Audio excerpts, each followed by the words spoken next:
Welcome to Nasdaq Trade Talks. I'm Jill Malandrino, global markets reporter at Nasdaq. Joining us for this segment, we have Alex Suddard, senior analyst with healthcare advisory at Nasdaq, as January is National Biotechnology Month. Alex, it's great to have you with us. Welcome to Trade Talks. Thank you for having me. All right, and Alex, your sector is certainly in the spotlight through the pandemic as investors look for some value plays. What themes emerged in biotech? I think if we look at 2021, the main theme was just a consistent underperformance from the biotech sector. Small caps really taking the brunt of the hit there.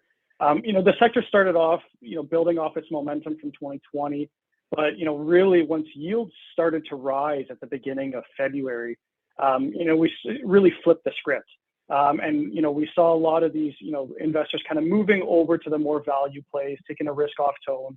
And the reopening plays, I guess, if you want to call them.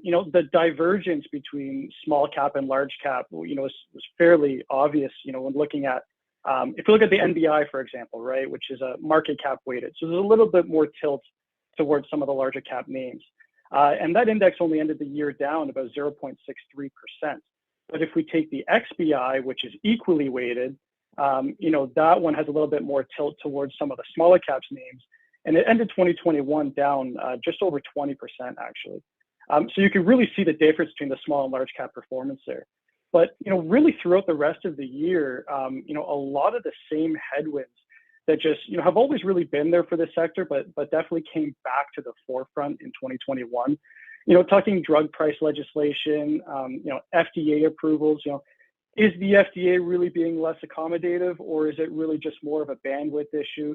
Possibly some backlog from COVID delays, some lack of M&A activity, negative data readouts. And then towards the end of the year, in the last couple of months, really, we saw some tax law selling kick in, which just really weighed on the sector a bit more. And Alex, why do you think there was a divergence in performance with small and large cap biotech? Yeah, I think there's really two main reasons. So the first just comes from, the general risk off tone in the sector, which just kind of permeates from the above the headwinds I previously mentioned, right? Small caps are just riskier by nature than their larger cap counterparts. So it's not unusual to see in kind of that risk off tone, the underperformance from smaller caps. But the other thing too is if we just kind of look at what came before, right? So towards the end of 2020, you saw this outperformance from the smaller cap names, compared to their larger cap counterparts. And even just now, right, if we look at the constituents on the NBI, as of yesterday's close, the constituents are down just about 62% from their 52-week highs. So, it's not unusual to see, those that outperformed previously, in this kind of environment are now underperforming.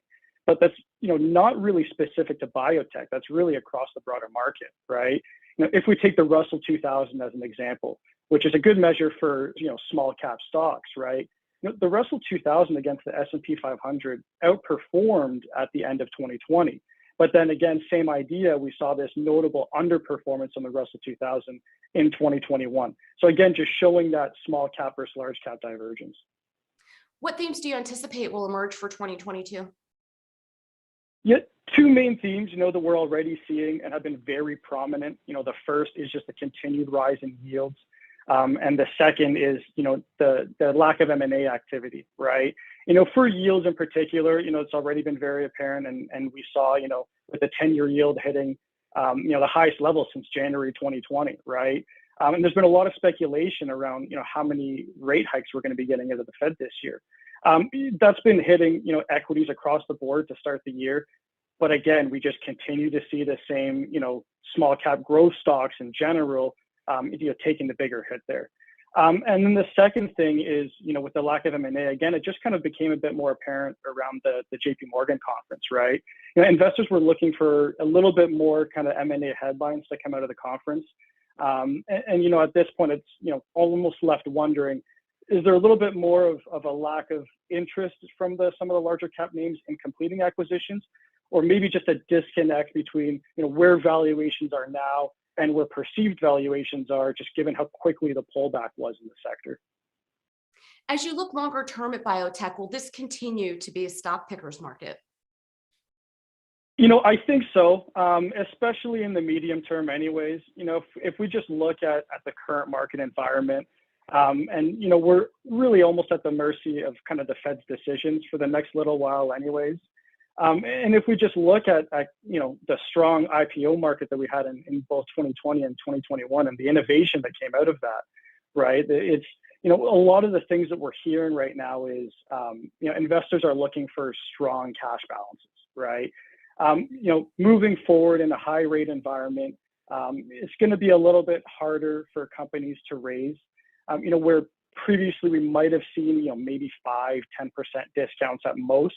You know, we're seeing that they could be, you know, much higher than that in the current environment. So I think investors are definitely going to be looking for, you know, high quality small caps with, you know, longer cash runways. And finally, Alex, any other headwinds or tailwinds in the longer term we should be looking for? You know, definitely in terms of headwinds, right? You know, I think there's a lot of optimism in the sector. I think there's a lot of opportunity given the recent pullback. You know, although, you know, admit we're a bit light on the M&A activity to start the year, you know, there's still hope for the rest of the year. There's still hope for 2023. You know, there's a lot of these, you know, the larger names, really large cash reserves that some of the bigger names have at their disposal, you know, the leverage they have at their disposal. You know, there's a lot of capacity to make some fairly large moves. So, you know, investors are still looking out for some possibility there. You know, but the other thing at the end of the day is that we're just really in a macro-driven environment, right? You know, once the dust settles, investors can return back to innovation. They can return back to investing. You know, they'll be focusing on the strong cash balances, you know, near-term catalysts. And a lot of these institutions that, you know, just have their cash sitting on the sidelines for the time being anyways, you know, especially given the increased volatility that we've been seeing, you know, eventually there will be a floor, right? And, you know, once there's a consensus that we've hit there and, you know, we start seeing the constructive buying moving back in from these institutions, I think we'll be able to see some, you know, a move up in the sector as a whole.